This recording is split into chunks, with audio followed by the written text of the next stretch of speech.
Hello friends, welcome back to our channel. तो हम लोग डिस्कस कर रहे थे current quiz to the point approach के साथ। इसमें जो है राष्ट्रीय और अंतर्राष्ट्रीय परिदृश्य के जो है जितने भी थे वो हो चुके हैं। अब आगे हम देखेंगे इसमें आर्थिक परिदृश्य। ठीक है, आर्थिक परिदृश्य, इसके बाद इसमें आएगा पर्यावरण, रक्षा, विज्ञान से संबंधित। ठीक है, विज्ञान एवं प्रौद्योगिकी परिदृश्य, इसके बाद संक्षिप्तियाँ और फिर खेल परिदृश्य। तो ये इतने सारे चैप्टर वॉल्यूम 3 में बचे हैं। ये जो आज वीडियो होगा ये वॉल्यूम 3 का होगा। ठीक है, वॉल्यूम 3 का होगा। इसके पहले वॉल्यूम 2 एंड वॉल्यूम 1 ये दोनों का वीडियो हो चुका है कंप्लीट। उसका लिंक मैं डिस्क्रिप्शन में दे दूंगा, आप लोग उसको भी देखिएगा। और ये आपके जो आने वाले एग्जाम्स हैं उसके रिवीजन के लिए बहुत ही हेल्पफुल होंगे। तो वीडियो को एंड तक देखना और तीनों वीडियो देख लेना। ठीक है, तभी इसका फ़ायदा जो एग्ज़ाम में मिल पाएगा। तो चलिए स्टार्ट करते हैं। वीडियो को स्टार्ट करने से पहले अगर आप लोग चैनल पर नए हैं और अभी तक सब्सक्राइब नहीं किया है तो चैनल को सब्सक्राइब करें, साथ में अपने दोस्तों में ज़्यादा से ज़्यादा शेयर करें। आर्थिकी परिदृश्य, उद्यम पोर्टल संबंधित है, किससे संबंधित है ये बताना है। तो उद्यम पोर्टल जो है ये सूक्ष्म, लघु और मध्यम उद्योगों से संबंधित है। इसका आंसर ए पार्ट हो जाएगा। ठीक है, अब इसमें हम विस्तार से बात कर लेते हैं। वित्त पर संसद की स्थायी समिति ने दिया उद्यम पोर्टल को CIBIL UPI प्लेटफॉर्म से जोड़ने का सुझाव। क्या है, ये कब से किया गया? अप्रैल 2022 में। किसने किया? तो वित्त पर संसद की स्थायी समिति ने किया है। क्यों किया? तो सूक्ष्म, लघु और मध्यम यानी कि MSME उद्योगों के वित्त पोषण के सुविधा के लिए किया है। उद्यम पोर्टल क्या है? तो MSME उद्योगों के रजिस्ट्रेशन के लिए जुलाई 2020 में लॉन्च किया गया। ठीक है, नेक्स्ट क्वेश्चन है, हाल ही में 4 मई 2022 को प्रकाशित मौद्रिक नीति में रिजर्व बैंक ने रेपो दर, ठीक है, कितने प्रतिशत निर्धारित किया है? तो रेपो दर की बात करें तो यह निर्धारित किया गया है 4.4%। आंसर इसका ये पार्ट हो जाएगा। मौद्रिक नीति समिति के द्वारा रेपो दर में परिवर्तन किया गया 4 मई 2022 को। मौद्रिक नीति समिति ने जो है रेपो दर 4.4% निर्धारित किया। स्थायी जमा सुविधा दर 4.15%। सीमांत स्थायी सुविधा दर जो है 4.65%। बैंक दर की बात करें तो 4.65%। स्थिर रेपो दर 3.35% निर्धारित किया गया है। ठीक है, मौद्रिक नीति जो होती है वो मुद्रा और साख की मात्रा से संबंधित होती है और ये RBI द्वारा संचालित होता है। नेक्स्ट क्वेश्चन है, वर्ल्ड इकोनॉमिक आउटलुक जारी किया जाता है किसके द्वारा? विश्व बैंक या भारतीय रिजर्व बैंक या फिर अंतर्राष्ट्रीय मुद्रा कोष या फिर विश्व आर्थिक मंच के द्वारा? तो वर्ल्ड इकोनॉमिक आउटलुक जो है ये अंतर्राष्ट्रीय मुद्रा कोष के द्वारा जारी किया जाता है। ठीक है, तो आंसर इसका सी पार्ट हो जाएगा। IMF ने यूक्रेन युद्ध में वैश्विक विकास की दर घटाई और वर्ल्ड इकोनॉमिक आउटलुक के द्वारा जारी किया गया 19 अप्रैल 2022 को IMF के द्वारा। ठीक है, GDP विकास दर अनुमानित किया गया 3.6% जो कि वैश्विक होगा वर्ष 2022 एवं 2023 में। भारत का GDP विकास दर अनुमानित किया गया 8.2% वर्ष 2022 में, 6.9% वर्ष 2023 में 6.9% और 8.2% वर्ष 2022 में। ठीक है, IMF क्या है? तो IMF की स्थापना की बात करें तो 1944 में हुआ। मुख्यालय इसका वाशिंगटन DC अमेरिका में है। 190 सदस्य हैं इसमें और वैश्विक वित्तीय स्थिरता का कार्यक्षेत्र इसका कार्य होता है। नेक्स्ट क्वेश्चन है, भारतीय रेलवे का पहला गति शक्ति कार्गो टर्मिनल किस मंडल में प्रारंभ किया गया? तो ये प्रारंभ किया गया आसनसोल मंडल में। आंसर इसका बी पार्ट हो जाएगा। ठीक है, भारतीय रेलवे का पहला गति शक्ति कार्गो टर्मिनल मार्च 2022 को आसनसोल मंडल पूर्वी रेलवे में जो है प्रारंभ किया गया। संबंध नीति की घोषणा की बात करें तो दिसंबर 2021 में गति शक्ति मल्टी मॉडल कार्गो टर्मिनल यानी कि GCT नीति की घोषणा के बाद भारतीय रेलवे द्वारा चालू किया जाने वाला ऐसा पहला टर्मिनल है। ठीक है, प्रधानमंत्री के विजन जो है गतिशक्ति और रेल मंत्रालय की नीति के अनुरूप भारतीय रेलवे के आसनसोल मंडल ने थापर नगर में जो है मैथल पावर लिमिटेड की निजी साइटिंग को शुरू किया। नेक्स्ट क्वेश्चन है, हाल ही में अप्रैल 2022 में state energy and climate index जारी किया गया। ये किसके द्वारा जारी किया गया? तो ये नीति आयोग के द्वारा जारी किया गया। आंसर इसका क्या हो जाएगा? सी पार्ट हो जाएगा। State energy and climate index 2022 अप्रैल 2022 में नीति आयोग द्वारा जारी किया गया। राज्यों और केंद्र शासित प्रदेशों द्वारा जो है जलवायु और ऊर्जा क्षेत्र में किए गए प्रयासों को ट्रैक करना इसका मेन उद्देश्य रहा है। ये जो है 6 पैरामीटर और 27 संकेतकों पर जो है आधारित है। वर्ग की बात करें इसमें तो फ्रंट रनर शीर्ष 1/3 है, अचीवर्स मध्य में 1/3 और एस्पिरेंट्स निम्न 1/3। इसमें 3 वर्ग बनाया गया है। परिणाम की बात करें तो बड़े शीर्ष राज्यों में 3 शीर्ष राज्य की बात करें तो पहला स्थान गुजरात का, दूसरा केरल, तीसरा पंजाब का है। बड़े राज्यों में अंतिम 3 स्थान की बात करें तो पहला छत्तीसगढ़, दूसरा मध्य प्रदेश, तीसरा झारखंड का। छोटे राज्यों में शीर्ष राज्य की बात करें तो गोवा का पहला स्थान, त्रिपुरा, फिर इसके बाद मणिपुर आता है। छोटे राज्यों में अंतिम राज्य अरुणाचल प्रदेश, नागालैंड और मेघालय का नंबर आता है। केंद्र शासित प्रदेश में शीर्ष राज्य चंडीगढ़ आता है, दूसरे पे दिल्ली है, तीसरे पे दमन और दीव दादरा नगर हवेली है। केंद्र शासित प्रदेश में अंतिम जो है वो लक्षद्वीप है। ठीक है, ये इंडेक्स जो है वर्ष 2019-20 के डाटा पर आधारित है। उत्तर प्रदेश का स्थान बड़े राज्यों में 13वां स्थान है, ये आपको याद रखना इंपॉर्टेंट है। ठीक है, नेक्स्ट क्वेश्चन है मार्च 2022 में आर्थिक स्वतंत्रता सूचकांक में भारत का स्थान कौन सा है, ये बताना है। तो मार्च 2022 में आर्थिक स्वतंत्रता सूचकांक में भारत का स्थान आया है 131वां स्थान, बी पार्ट सही हो जाएगा। आर्थिक स्वतंत्रता सूचकांक 2022 जारी किया गया हेरिटेज फाउंडेशन द्वारा, जो कि अमेरिकी थिंक टैंक है, उसके द्वारा जारी किया गया। इसमें कुल 177 देश शामिल हुए। शीर्ष 5 सीट रैंकिंग में जो है सिंगापुर का पहला स्थान, स्विट्जरलैंड दूसरे पर, आयरलैंड तीसरे पर, न्यूजीलैंड चौथे पर और लग्जमबर्ग 5वें पर है। निम्न 5 रैंकिंग की बात करें तो उत्तर कोरिया 177 रैंक पर, वेनेजुएला 176, क्यूबा 175, सूडान 174, जिम्बाब्वे 173 पर है। भारत का स्थान 131वां है। 2021 में 121वां स्थान था, तो 121वां स्थान से 131वां स्थान पर पहुंच गया, यानी कि भारत की स्थिति खराब हुई है। ठीक है, 10 स्थान खराब हुआ है। स्कोर भारत का है 53.9%। पड़ोसी देशों की स्थिति देखें तो भूटान का 94वां है, श्रीलंका 132वां है, बांग्लादेश 137वां, नेपाल 148वां, पाकिस्तान 153वां, चीन 198वां स्थान है। नेक्स्ट क्वेश्चन देखते हैं। हाल ही में फीचर फ़ोन के लिए यूनिफाइड पेमेंट इंटरफेस यूपीआई द्वारा सेवा होत यूपीआई 123 पे तथा डीजी साथी सेवा की शुरुआत की गई। तो किसके द्वारा शुरुआत किया गया, तो ये भारतीय रिजर्व बैंक के द्वारा शुरुआत किया गया है। आंसर इसका क्या हो जाएगा, बी पार्ट हो जाएगा। ठीक है, यूपीआई 123 पे सेवा जो है 8 मार्च 2022 को भारतीय रिजर्व बैंक के द्वारा फीचर फ़ोन के माध्यम से यूपीआई सेवा प्रदान करने हेतु यूपीआई 123 पे में जो विकल्प की बात करें तो इंटरैक्टिव वॉइस रिस्पांस IVR पर कॉल करना, मिस्ड कॉल आधारित विकल्प, निकट ध्वन आधारित भुगतान, ये सारे इसमें जो है विकल्प रखे गए हैं। डिजी साथी सेवा जो है national payment corporation of India के सहयोग से चलाया जा रहा है। अगला क्वेश्चन है हाल ही में बैटरी स्वैपिंग पॉलिसी किसके द्वारा जो है प्रस्तुत किया गया। तो बैटरी स्वैपिंग पॉलिसी जो है ये नीति आयोग के द्वारा प्रस्तुत किया गया। आंसर इसका ए पार्ट हो जाएगा, नीति आयोग। ठीक है, नीति आयोग ने बैटरी स्वैपिंग पॉलिसी का नीति का मसौदा किया 20 अप्रैल 2022 को। नीति आयोग के द्वारा परिवहन और ऊर्जा क्षेत्र में उत्सर्जन कम करने जो है ये किया गया है। उल्लेख की बात करें तो बजट क्षेत्र 2022-23 में वित्त मंत्री द्वारा जो है उल्लेख किया गया था। बैटरी स्वैपिंग नीति जो है परिवहन और ऊर्जा क्षेत्र में कार्बन उत्सर्जन कम करने के लिए किया गया है। भारत द्वारा जो है COP26 का लक्ष्य की बात करें तो इसमें कार्बन उत्सर्जन 45% कम करना रखा गया है। वर्ष 2030 तक गैर जीवाश्म ऊर्जा क्षमता को 500 गीगावाट तक करना लक्ष्य है। 2023 तक ऊर्जा आवश्यकताओं का 50% जो है अक्षय ऊर्जा से प्राप्त करना लक्ष्य है। 2070 तक जो है नेट जीरो उत्सर्जन लक्ष्य हासिल करना, ये COP26 में जो है लक्ष्य रखा गया भारत के द्वारा। ठीक है, नेक्स्ट क्वेश्चन है हाल ही में कोविड के प्रभाव से उबरने के लिए सूक्ष्म लघु और मध्यम उद्योगों यानी कि MSME के लिए केंद्रीय मंत्रिमंडल ने किस योजना को मंजूरी दी है, तो वो है रैम्प योजना। आंसर इसका ये पार्ट हो जाएगा, रैम्प। ठीक है, रैम्प योजना को जो मंजूरी दिया गया है वो जो है 6062 करोड़ रुपए के कार्यक्रम को मंजूरी दिया गया है केंद्रीय मंत्रिमंडल के द्वारा, यानी कि $808 मिलियन बनेगा। योजना का नाम है raising and accelerating MSME performance यानी कि रैम्प, इसको शॉर्ट फॉर्म में कहा जाता है।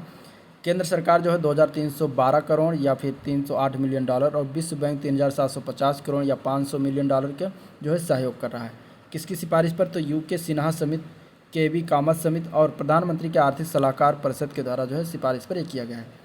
रैम्प जो है नीति प्रदाता होगा, ज्ञान प्रदाता होगा, प्रौद्योगिकी प्रदाता होगा। ठीक है, नेक्स्ट क्वेश्चन है हाल ही में 21 अप्रैल 2022 को भारत में वित्तीय समावेशन को बढ़ावा देने के लिए फिनटेक स्टार्टअप जो है शुरुआत किया गया। कंपनियों के साथ सहयोग के लिए फिंक्लुएशन संयुक्त पहल लॉन्च किया गया और ये किसके द्वारा लॉन्च किया गया ये बताना है। ठीक है, तो अगर हम इसके आंसर की बात करेंगे तो इसमें आंसर हो जाएगा इंडिया पोस्ट पेमेंट बैंक के द्वारा ये लॉन्च किया गया। क्या हो जाएगा answer, India post payment bank. फिंक्लुएशन लॉन्च किया गया इंडिया पोस्ट पेमेंट बैंक के द्वारा 21 अप्रैल 2022 को, और इसमें जो है सहभागी स्टार्टअप्स के साथ समावेशी वित्तीय समाधानों को सहसृजित करने हेतु एक अस्थायी मंच प्रदान करेगा। ठीक है, वित्तीय समावेशन के समाधानों के सहसृजन तथा नवोन्मेष के लिए फिनटेक स्टार्टअप समुदाय के साथ सहयोग करने के लिए जो है ये किया गया है। कैसे होगा, तो वैकल्पिक डाटा स्रोतों का उपयोग कर तत्काल पेपरलेस माइक्रो क्रेडिट के द्वारा भारतीय डाक के मनी ऑर्डर के सेवाओं का डिजिटल भुगतान के साथ एकीकरण करके और नए नवोन्मेषी सेवा प्रदाताओं के साथ सहयोग से बनेगा। इंडिया पोस्ट पेमेंट बैंक की बात करें तो भारत सरकार के 100% स्वामित्व वाला बैंक होगा, है मतलब संचार मंत्रालय के डाक विभाग के अंतर्गत आता है। वित्तीय वर्ष 2018-19 में संपूर्ण भारत में प्रारंभ किया गया था। नेक्स्ट क्वेश्चन है, हाल ही में निर्यात तैयारी सूचकांक 2021 का दूसरा संस्करण जारी किया गया और यह संस्करण किसके द्वारा जारी किया गया? तो नीति आयोग के द्वारा जारी किया गया है। इसके बारे में जान लेते हैं। ठीक है, तो अगर हम इसकी बात करते हैं तो ये 25 मार्च 2022 को जारी किया गया। ठीक है, नीति आयोग द्वारा इस प्रतिस्पर्धा संस्थान के सहयोग से इसमें 4 स्तंभ रखा गया है। उसमें है नीति पहला, दूसरा व्यापार इकोसिस्टम, निर्यात इकोसिस्टम, निर्यात प्रदर्शन। ठीक है, उद्देश्य इसका रहेगा उपराष्ट्रीय निर्यात संवर्धन के लिए महत्वपूर्ण मूलभूत क्षेत्रों की पहचान के लिए डाटा संचालित प्रयास करना। परिणाम क्या है? तो अधिकांश तटीय राज्यों का सर्वश्रेष्ठ प्रदर्शन रहा है। गुजरात दूसरी बार इसमें नंबर 1 राज्य बना है। वस्तु निर्यात जो है भारत द्वारा दिसंबर 2021 में 37.29 बिलियन डॉलर का निर्यात दिसंबर 2020 की तुलना में 37% की वृद्धि हुई है। ठीक है, नेक्स्ट क्वेश्चन देखते हैं, हाल ही में किसे राष्ट्रीय वित्तीय रिपोर्टिंग प्राधिकरण यानी कि NFRA का प्रमुख नियुक्त किया गया? तो वो है अजय भूषण पांडे। आंसर इसका क्या हो जाएगा? ए पार्ट हो जाएगा। ठीक है, कैबिनेट की नियुक्ति समिति के द्वारा ये किया गया और ये 3 वर्ष की अवधि होगी इनकी।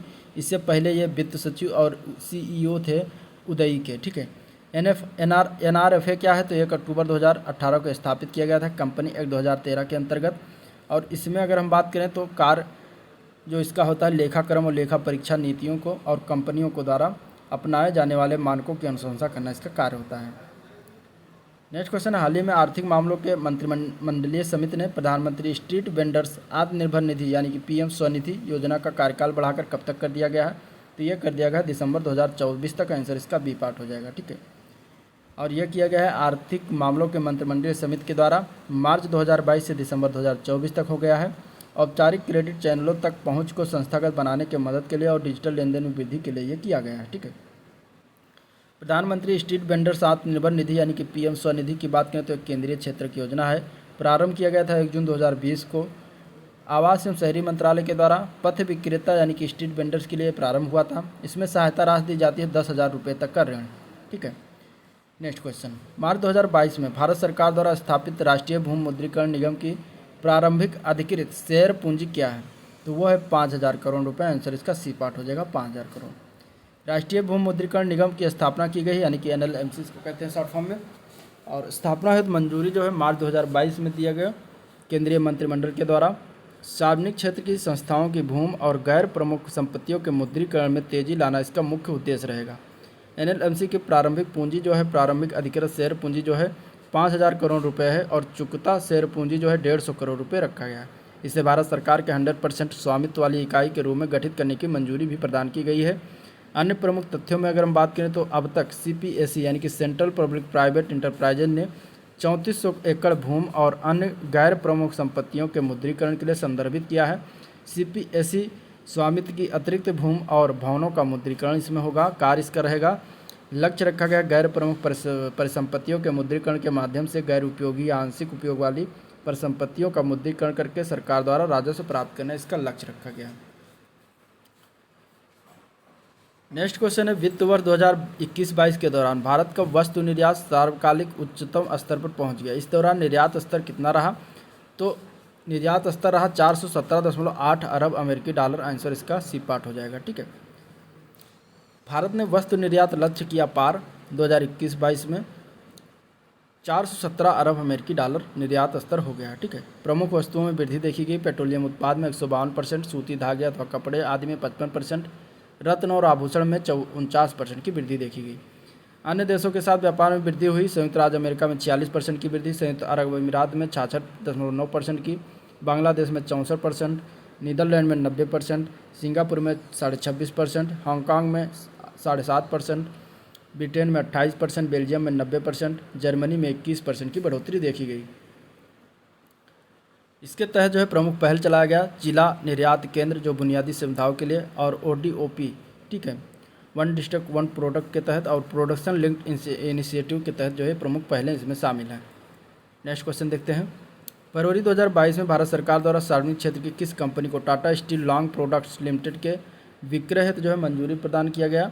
तो वो प्रदान किया गया नीलांचल इस्पात निगम लिमिटेड के द्वारा। आंसर इसका ए पार्ट हो जाएगा। इसके बारे में डिटेल में जानते हैं। सार्वजनिक क्षेत्र की कंपनी जो है नीलांचल इस्पात लिमिटेड निगम के विक्रय को मंजूरी प्रदान की गई भारत सरकार द्वारा और खरीदेगी इसको Tata Steel long product limited के द्वारा खरीदा जाएगा। 12,100 करोड़ रुपए का ये बेचा जा रहा है। ठीक है। नीलांचल इस्पात निगम लिमिटेड की बात करें तो सार्वजनिक क्षेत्र की शामिल 4 कंपनियां इसमें खनिज एवं धातु व्यापार निगम लिमिटेड, राष्ट्रीय खनिज विकास निगम, भारत हैवी इलेक्ट्रिक लिमिटेड और मेकॉन, ये 4 कंपनियां जो कि नीलांचल इस्पात निगम लिमिटेड के तहत आती हैं।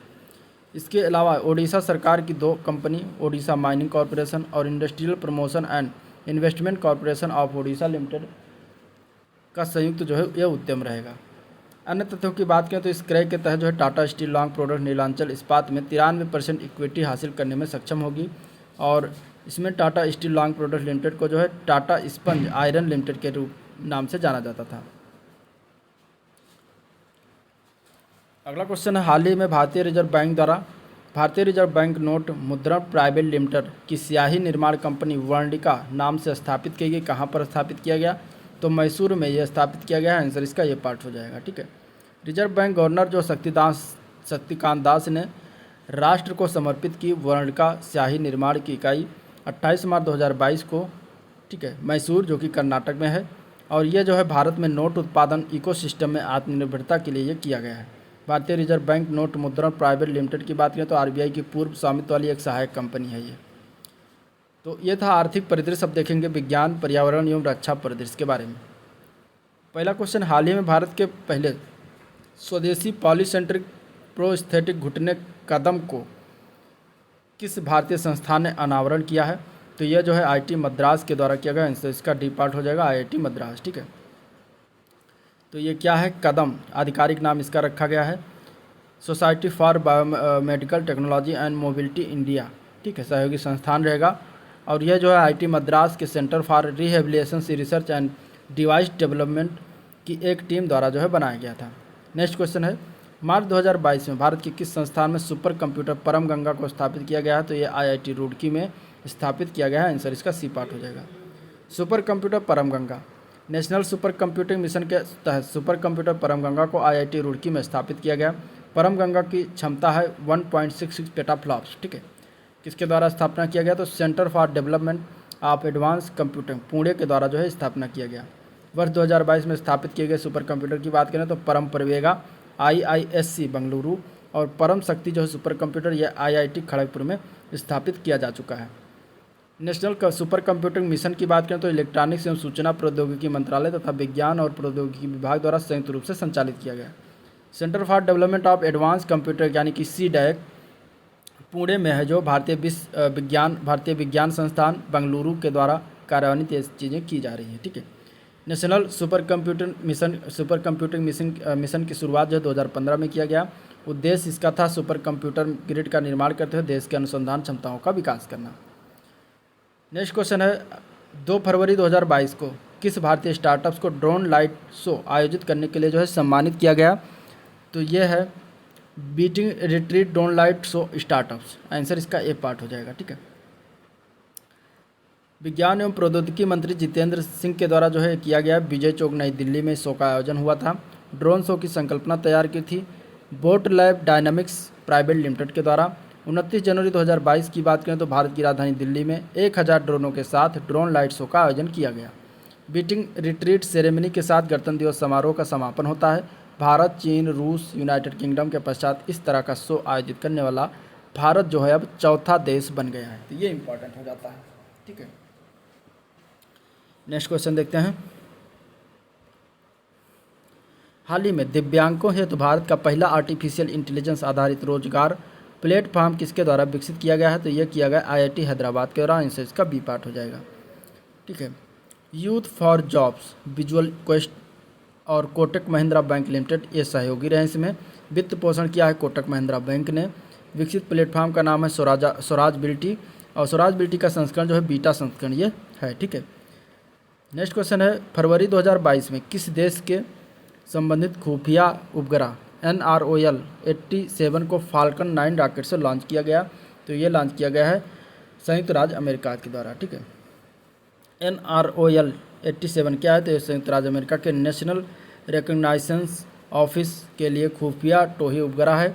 NRO क्या है? तो NRO जो होता है ये एक अमेरिकी उपग्रहों के विकास, निर्माण, प्रक्षेपण, रखरखाव के लिए सरकारी एजेंसी है जो वरिष्ठ नीति निर्माताओं, रक्षा विभाग, दर्जनों संघीय एजेंसियों को जो है खुफिया डाटा प्रदान करती है। प्रक्षेपण की तिथि थी 2 फरवरी 2022 को। स्पेसएक्स का जो है फाल्कन रॉकेट जो था, फाल्कन 9 रॉकेट, उसके द्वारा परीक्षण किया गया। प्रक्षेपण स्थल था Vandenberg space force base, California, USA, और 512 किलोमीटर ऊंची कक्षा में इसको अवस्थित किया गया। सूर्य तुल्यकालिक कक्षा यानी कि ध्रुवीय कक्षा में इसका रखा गया। नेक्स्ट क्वेश्चन, हाल ही में किस राज्य द्वारा प्रौद्योगिकी पार्क का शुभारंभ किया गया? तो मेघालय में प्रौद्योगिकी पार्क का शुभारंभ किया गया। शिलांग प्रौद्योगिकी पार्क उसका नाम है, ठीक है। कोनराड संगमा जो कि मुख्यमंत्री हैं उनके द्वारा शुभारंभ हुआ शिलांग मेघालय में। मेघालय के तकनीकी रूप पेशेवर युवाओं को आकर्षित करना और रोजगार के लिए अन्य राज्यों विदेशी देशों में है, वो जो है इसका उद्देश्य रहा है, जो बाहर हैं उनके लिए जो है रोजगार आकर्षित करना। नेक्स्ट क्वेश्चन, हाल ही में केसर बाउल परियोजना के तहत north east centre for technology application and reach ने केसर की खेती के लिए किन 2 राज्यों में कुछ स्थानों की पहचान की है? तो वह है अरुणाचल प्रदेश और मेघालय। आंसर क्या हो जाएगा? सी पार्ट हो जाएगा, ठीक है। केसर बाउल कटोरा परियोजना 2 फरवरी 2022 को जितेंद्र सिंह ने लोकसभा में इस परियोजना के संबंधित लिखित जानकारी उपलब्ध कराई। North east centre for technology application and reach द्वारा जो है इसकी पहचान की गई। परियोजना से संबंधित राज्य जो हैं वो अरुणाचल प्रदेश और मेघालय के कुछ स्थान हैं। विज्ञान और प्रौद्योगिकी मंत्रालय के तहत आता है। परियोजना की लागत थी 17 लाख। उक्त परियोजना के तहत मेघालय से निम्नलिखित स्थलों की पहचान की है। पहला बारापानी, दूसरा चेरापूंजी, तीसरा मौसमाई, चौथा शिलांग, इसके बाद लॉलिंग टॉप। ये है मेघालय के उच्च वह स्थान, ठीक है, जहाँ पर पहचान किया गया।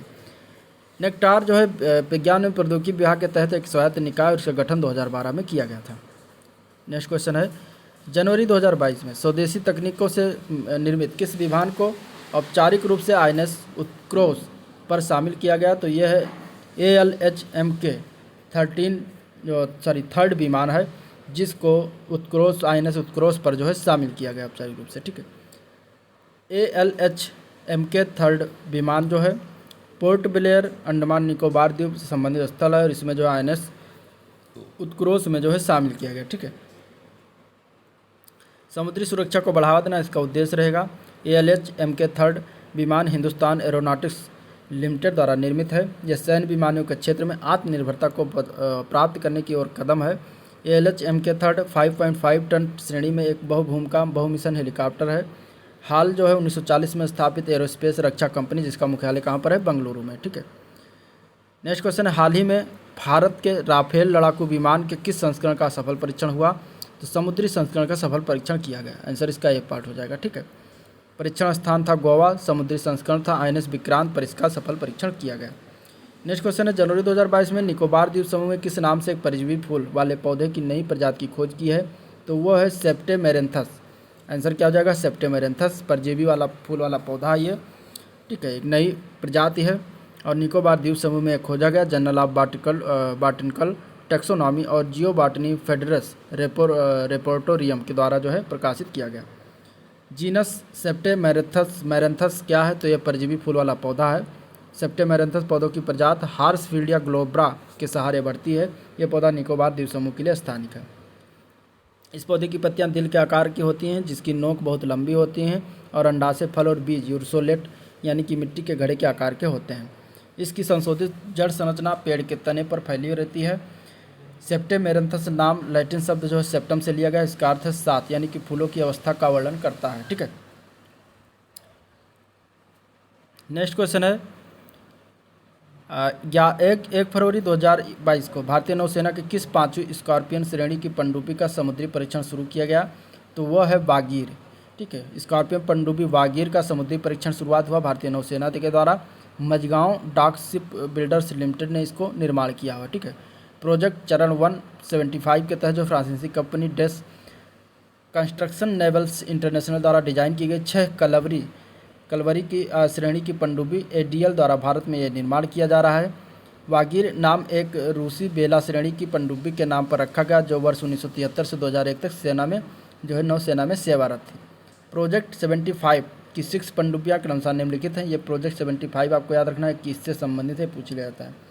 इसमें जो 6 पनडुब्बियाँ हैं वो हैं कलवरी, खंदेरी, करंज, वेला, वागीर और वागसीर, ठीक है।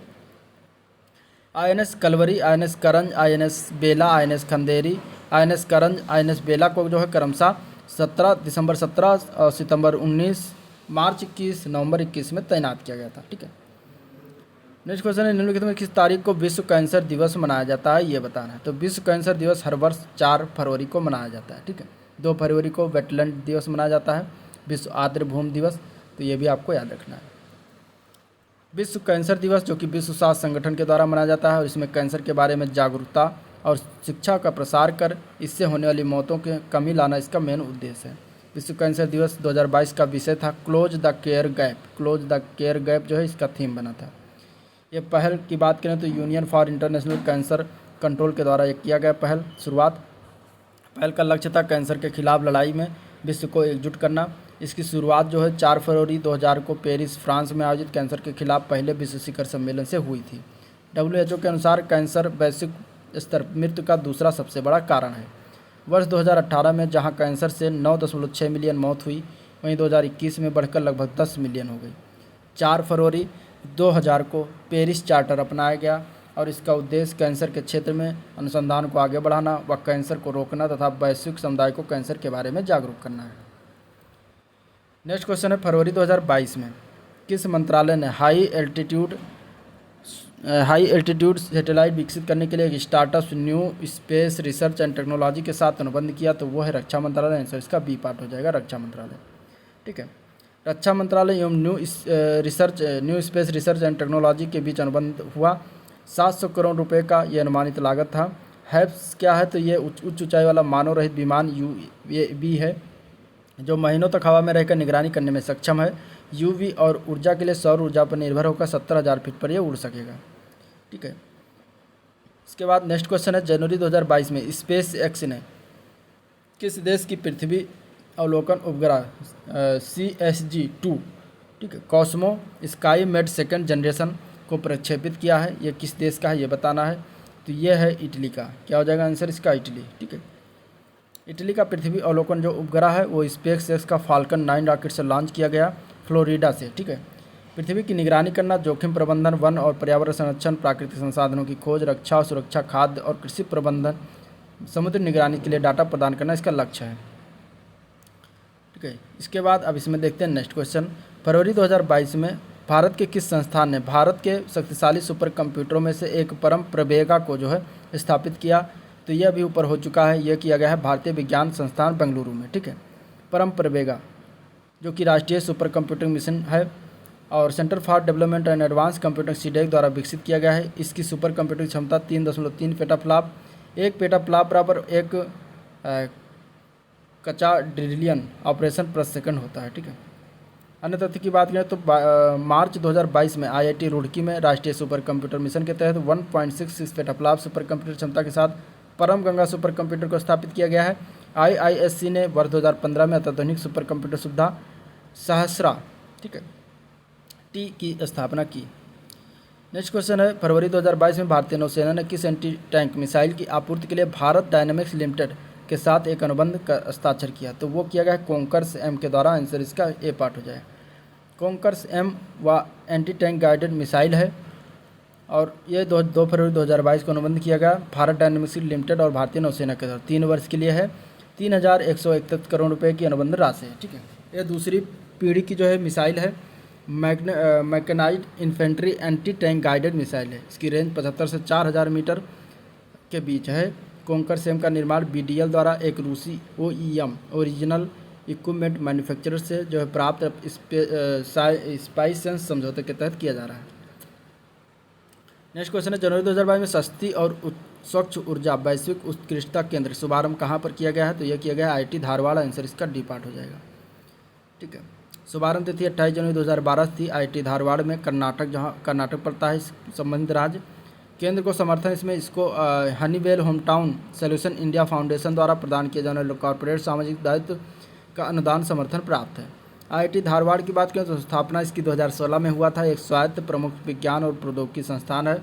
इसे IIT बॉम्बे के परामर्श के तहत मानव संसाधन विकास मंत्रालय, वर्तमान में जो कि शिक्षा मंत्रालय के नाम से जानता है, भारत सरकार द्वारा स्थापित किया गया था। HHSIF की जो है CSR परियोजना के पहले चरण में इस केंद्र के लिए उपकरणों की व्यवस्था करना है, जैसे कि कौशल विकास, संरचना, अनुसंधान और विकास उपकरण। इसके बाद चरणों में जो है नवोन्मेष को बढ़ावा दिया जाएगा। नेक्स्ट क्वेश्चन, 2 फरवरी 2022 को भारत ने किसके साथ स्क्वायर किलोमीटर एरे ऑब्जर्वेटरी नामक मेगा परियोजना पर काम करने के लिए हस्ताक्षर किया? तो ये स्क्वायर किलोमीटर एरे इसका आंसर हो जाएगा, ठीक है। और भारत सरकार की ओर से national centre for radio astrophysics और स्क्वायर किलोमीटर एरे की जो है हस्ताक्षरकर्ता इसमें बने। 1 वर्ष के लिए समझौता हुआ है। SKO को विश्व का सबसे बड़ा रेडियो टेलीस्कोप बनाना इसका मेन उद्देश्य है, ठीक है। SKAO इसको दक्षिण अफ्रीका के कारू क्षेत्र, ऑस्ट्रेलिया के मर्चिसन रेडियो खगोल विज्ञान वेधशाला में स्थापित किया जाएगा। स्क्वायर किलोमीटर एरे जो है रेडियो खगोल विज्ञान को समर्पित एक अंतर सरकारी संगठन जिसका मुख्यालय जोड्रेल बैंक ऑब्जर्वेटरी UK में है, ठीक है। नेक्स्ट क्वेश्चन है, फरवरी 2022 में निम्नलिखित में किसने रेलवे कवच तकनीक की घोषणा की? तो ये निर्मला सीतारमण के द्वारा किया गया है, ठीक है। रेलवे से संबंधित है, इसका मतलब पीयूष गोयल मत लगा दीजिएगा या अश्विनी वैष्णव मत लगाइएगा। इसमें क्या हो जाएगा? सीतारमण, निर्मला सीतारमण। कवच जो है स्वचालित ट्रेन सुरक्षा प्रणाली है, 1 फरवरी 2022 को घोषणा हुआ निर्मला सीतारमण जो कि वित्त मंत्री इनके द्वारा। लक्ष्य इसमें रखा गया शून्य दुर्घटना के लक्ष्य को इस प्रौद्योगिकी के द्वारा प्राप्त किया जाएगा। यह स्वदेशी रूप से विकसित ट्रेन दुर्घटना से बचाने हेतु तकनीक है। यह प्रौद्योगिकी ट्रेन को स्वचालित रूप से रोक देगी और उसी ट्रैक पर अन्य ट्रेनों की जानकारी, उसकी दूरी भी ज्ञात हो जाएगी, ठीक है। तो बहुत ही हाई टेक्नोलॉजी है। इसके बाद इसमें अगर हम बात करें तो 4 फरवरी 2022 को केंद्रीय मंत्री अश्विनी वैष्णव ने दक्षिण मध्य रेलवे के गुल्ला गुड्डा चिट्टा गिड्डा, ठीक है, रेलवे स्टेशनों पर कवच कार्यप्रणाली का निरीक्षण किया।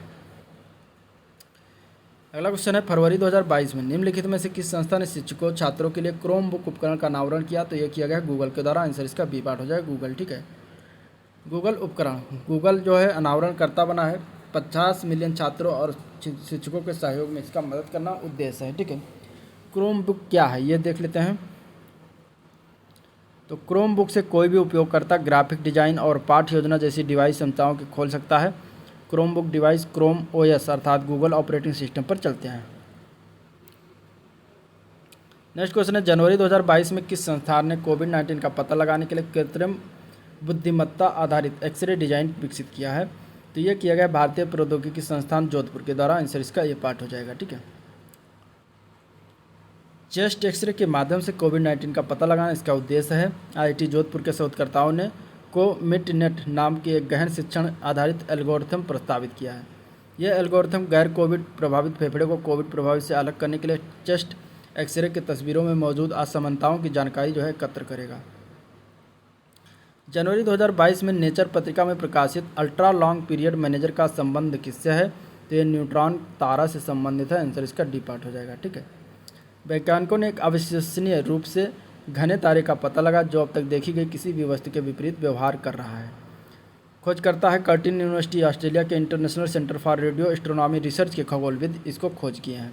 अल्ट्रा लॉन्ग पीरियड मैग्नेटर क्या है? तो ये वस्तु को लगभग 4000 प्रकाश वर्ष दूर स्थित है, ठीक है।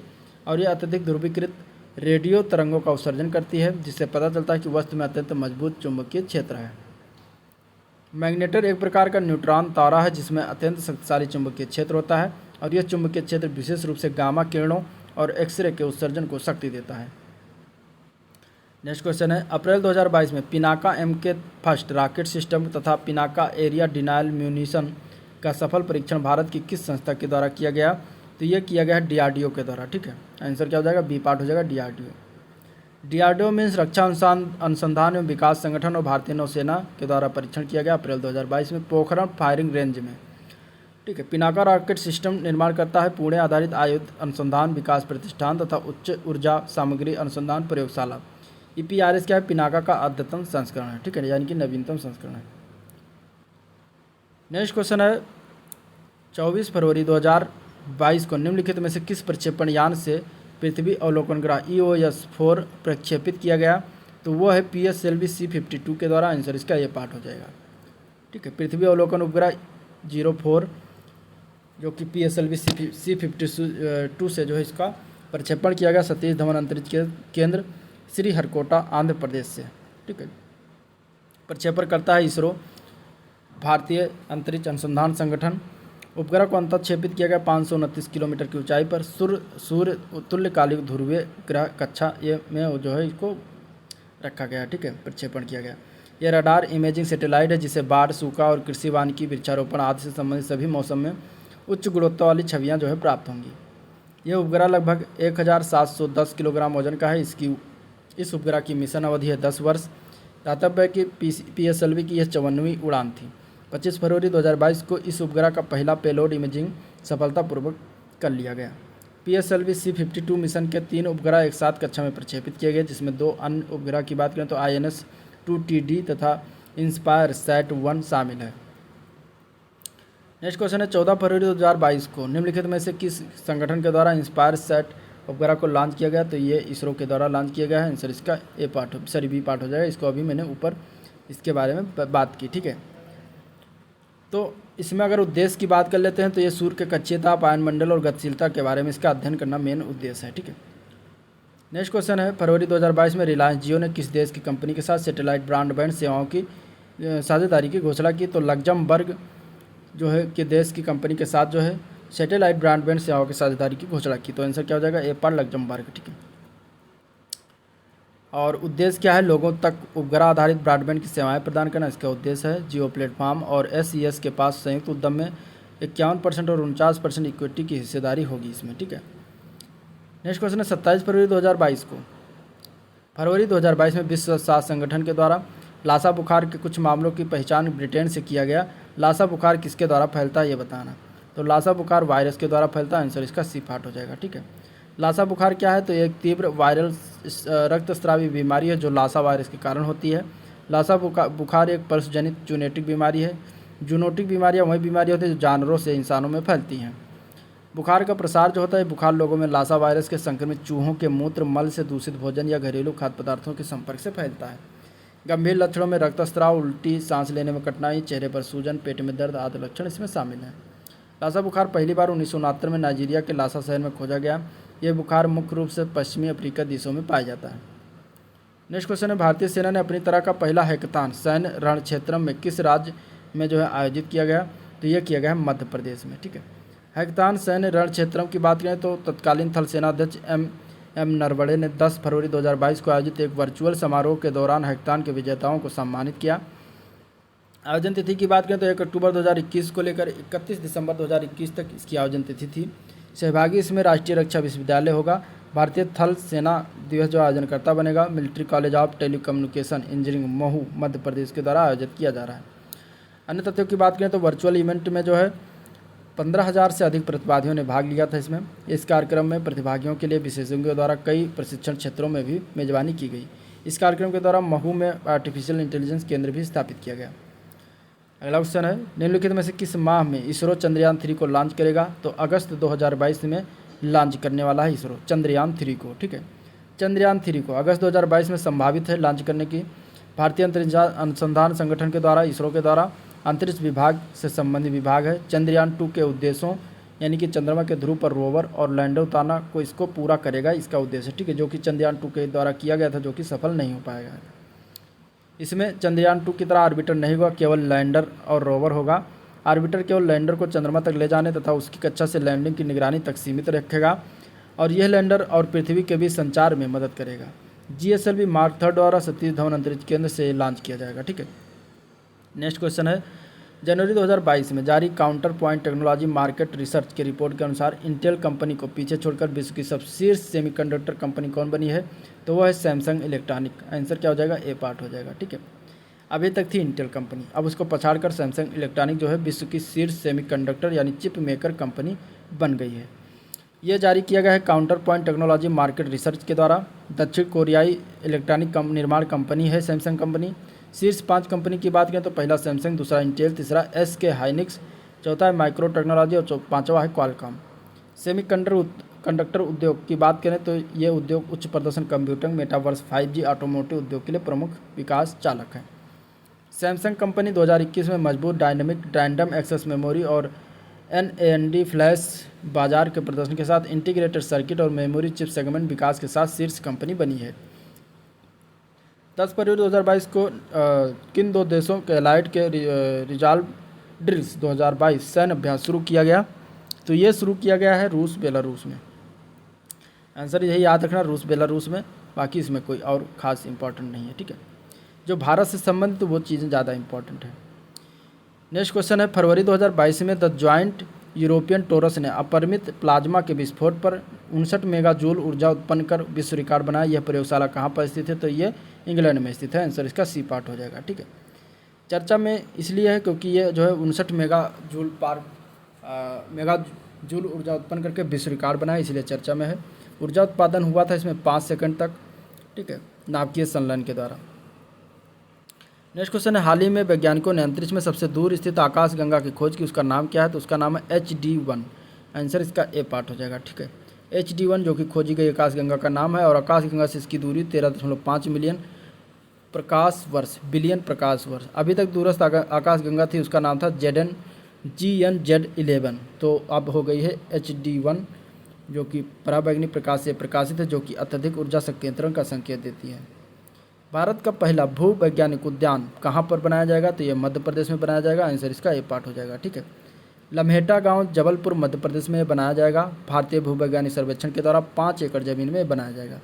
यूनेस्को द्वारा लम्हेटा को भू विरासत स्थल के रूप में भी मान्यता दी गई है। ठीक है, अगला क्वेश्चन है, 13 फरवरी 2022 में किस राज्य में प्रौद्योगिकी पार्क का उद्घाटन किया गया? तो यह किया गया मेघालय राज्य में। आंसर इसका ए पार्ट हो जाएगा, मेघालय।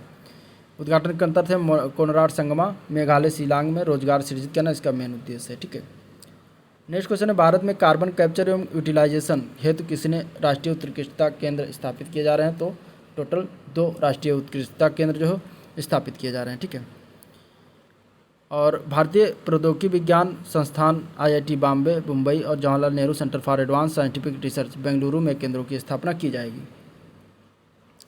अगला क्वेश्चन, हाल ही में आर्द्रभूमि जैव विविधता पारितन सेवाओं का एकीकृत प्रबंधन जो कि है परियोजना को वित्त पोषण में भारत की कितनी आर्द्रभूमियों को शामिल किया गया है? तो उसमें 3 आर्द्रभूमियों को शामिल किया गया है। आंसर इसका बी पार्ट हो जाएगा। ठीक है, आवंटन अवधि है 5 वर्ष, 31.13 करोड़ रुपये है और इसमें आर्द्रभूमि शामिल है किया गया है सस्थम कोट्टा झील केरल में, हरिके झील पंजाब, कबरताल झील जो है ये बिहार में। इसको आपको याद रखना है कहाँ कहाँ पर पड़ता है, क्योंकि इससे पूछ सकते हैं। भारत की 3 आर्द्रभूमियाँ ये हैं। GEF की स्थापना 1992 में किया गया था, इसका मुख्यालय वाशिंगटन DC में है। ठीक है, 3 आर्द्रभूमियों के लिए वित्तीय आवंटन किया गया है 19 करोड़ रुपये। निम्नलिखित में से किसके द्वारा भारत की पहली mRNA कोविड-19 वैक्सीन विकसित किया जा रहा है? तो यह किया गया है जिनेवा बायो फार्मास्यूटिकल्स पुणे के द्वारा। ठीक है, mRNA कोविड-19 वैक्सीन जो कि भारत की पहली mRNA कोविड-19 वैक्सीन होगी, जिनेवा बायो फार्मास्यूटिकल पुणे के द्वारा विकसित किया जा रहा है। 4000 स्वयंसेवकों पर जो परीक्षण किया गया। वैश्विक स्तर पर संयुक्त राज्य अमेरिका और यूरोप में mRNA वैक्सीन टीकाकरण कार्यक्रमों में अग्रणी रहे हैं। मैसेंजर राइबोन्यूक्लिक एसिड इसका फुल फॉर्म है। भारत की mRNA वैक्सीन को रेफ्रिजरेटर में संग्रहित किया जा सकता है। ठीक है, नेक्स्ट क्वेश्चन, फरवरी 2022 में चयन किए गए मल्टी स्लिट सोलर एक्सप्लोरर हेलियोस्वार्म किस संगठन के 2 नए सूर्य मिशन हैं? तो यह है नासा के। ठीक है, हेलियोस्वार्म जो है ये नासा का 2 सूर्य मिशन है। मल्टी स्लिट सोलर एक्सप्लोरर और हेलियोस्वार्म मिशन का उद्देश्य होगा सौर वातावरण अन्वेषण करना, साथ ही अंतरिक्ष यात्रियों, उपग्रहों आदि सुरक्षा के बारे में महत्वपूर्ण जानकारी इकट्ठा करना। ठीक है, नेक्स्ट क्वेश्चन, 4 जनवरी 2022 में भारतीय अंतरिक्ष एजेंसी ने किस संचार उपग्रह का सेवा मुक्त कर दिया? तो वो है INSAT-4V को सेवा मुक्त कर दिया गया है, जो कि इसरो का एक भारतीय संचार उपग्रह था, जो कि भारतीय राष्ट्रीय उपग्रह प्रणाली का हिस्सा है।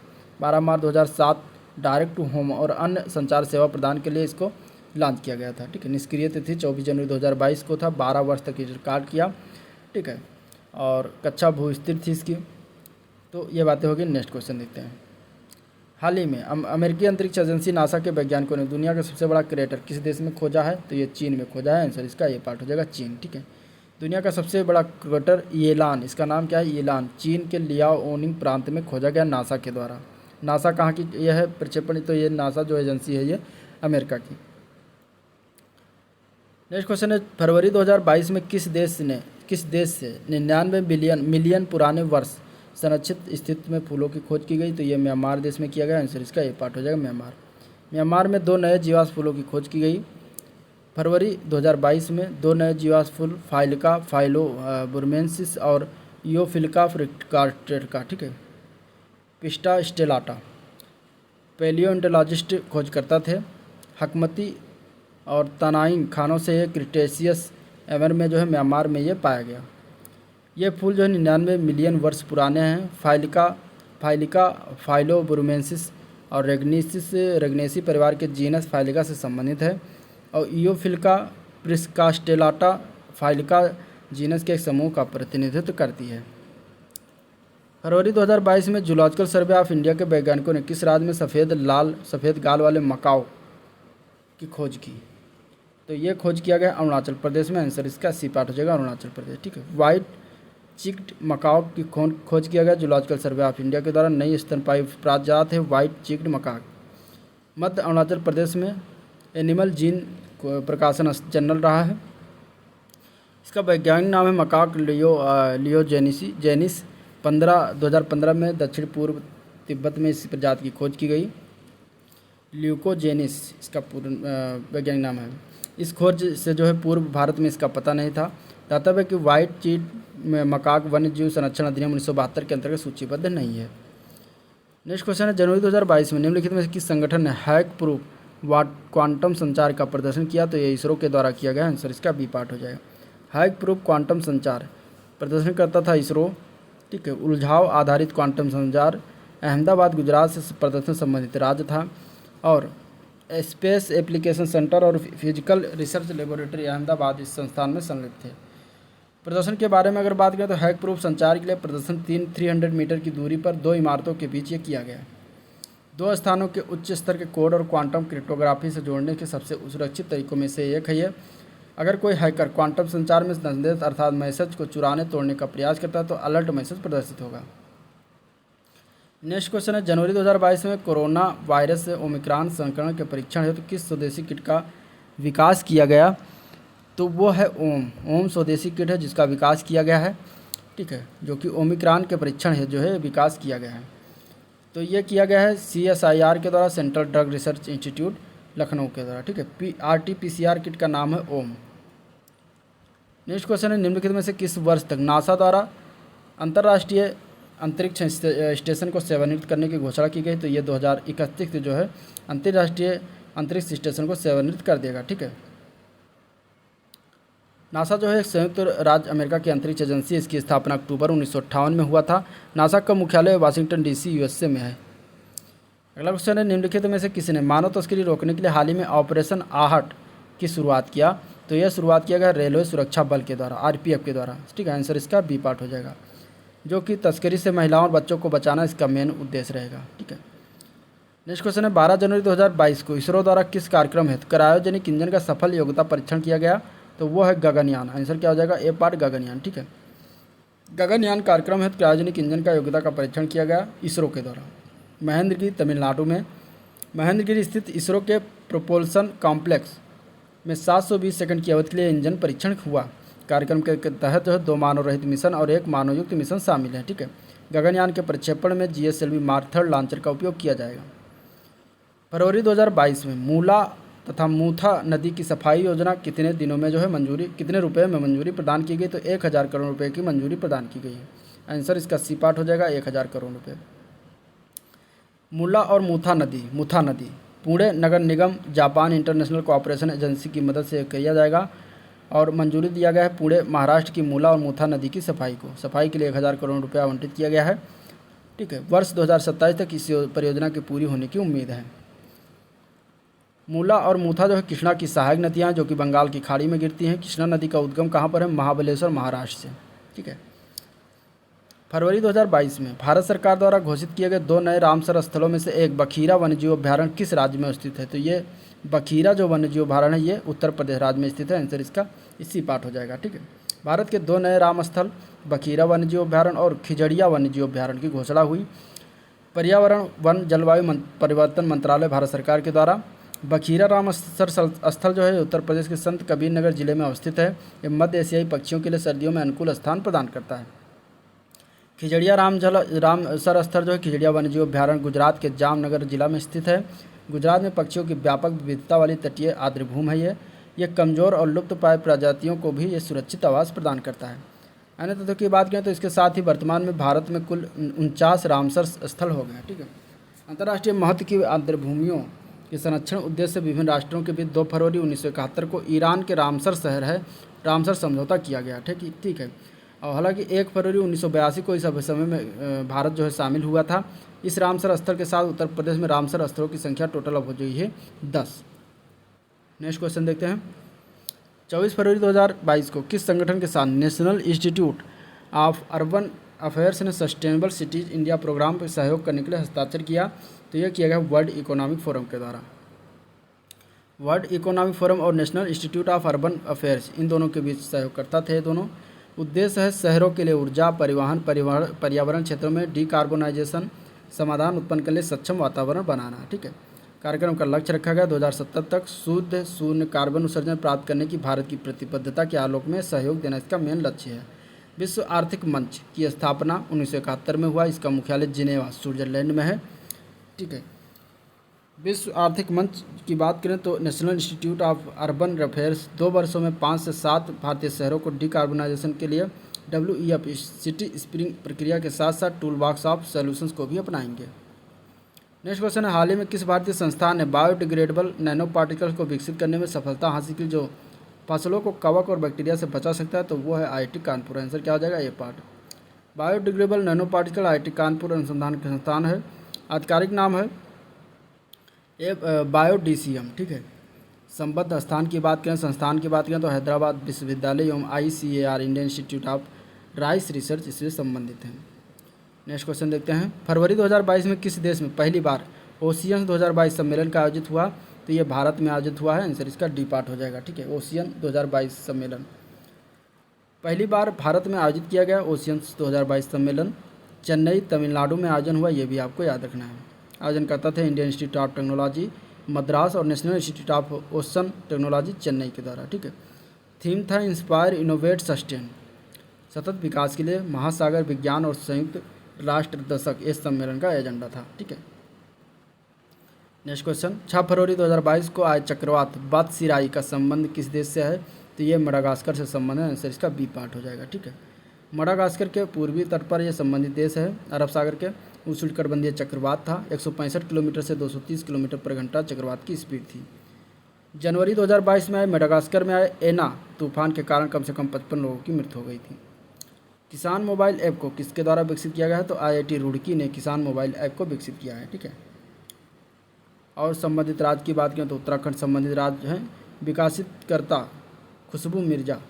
विकासकर्ता वैज्ञानिक खुशबू मिर्जा हैं। ठीक है। 7 से 8 फरवरी के बीच आसियान और किस देश के बीच जो है अक्षय ऊर्जा उच्च स्तरीय सम्मेलन का आयोजन किया गया? तो ये किया गया है भारत और आसियान के बीच। तो आंसर इसका बी पार्ट हो जाएगा, भारत। ठीक है।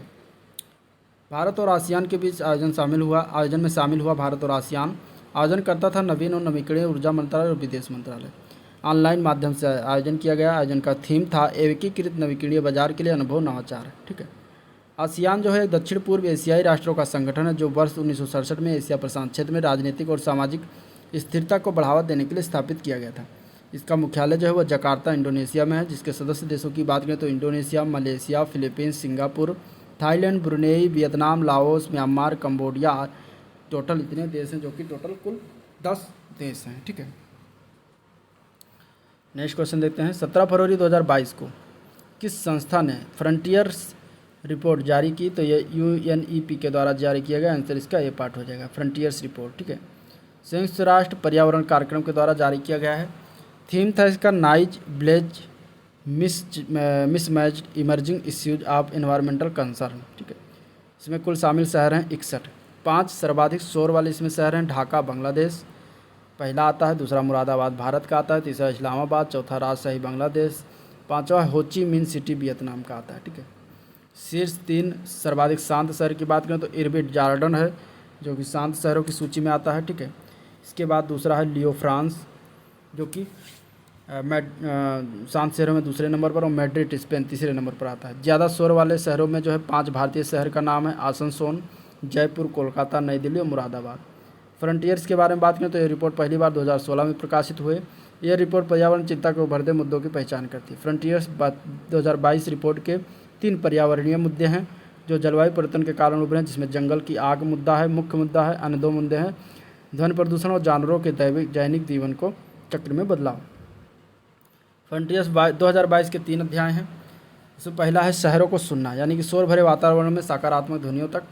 दूसरा है फेनोलॉजी, जलवायु परिवर्तन प्रकृति की लय को बदल रहा है। तीसरा है जलवायु परिवर्तन के तहत जंगल की आग, एक ज्वलंत मुद्दा। ठीक है, नेक्स्ट क्वेश्चन, फरवरी 2022 में ऑस्ट्रेलियाई सरकार ने किस जानवर को पूर्वी ऑस्ट्रेलिया में लुप्तप्राय घोषित किया?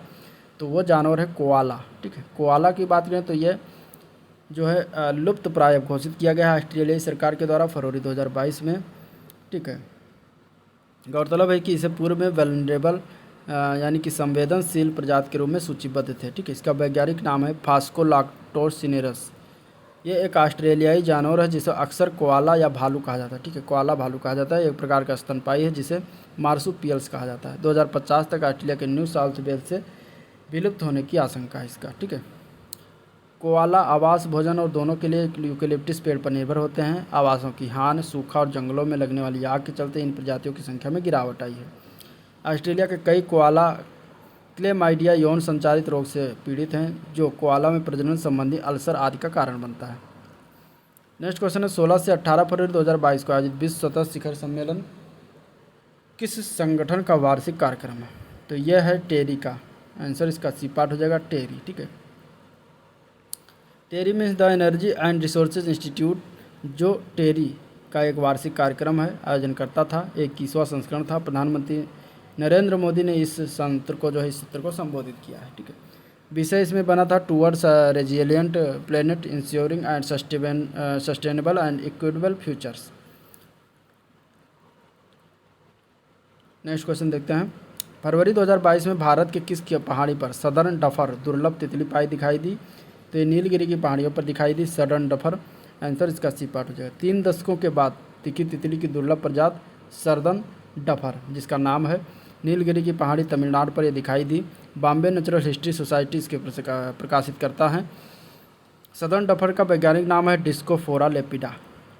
ये ब्रश फुटेड तितली परिवार के मार्फियन उपसमूह से संबंधित है। सदर्न डफर पश्चिमी घाट श्रीलंका देशज प्रजाति पहली बार 1998 में नीलगिरी में देखी गई थी।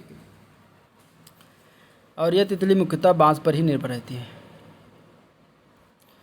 नेक्स्ट क्वेश्चन है, 21 फरवरी 2022 को किस देश ने सी डोम नौसैनिक मिसाइल रक्षा प्रणाली का सफलतापूर्वक परीक्षण किया? तो वह है इजराइल। आंसर इसका डी पार्ट हो जाएगा, इजराइल।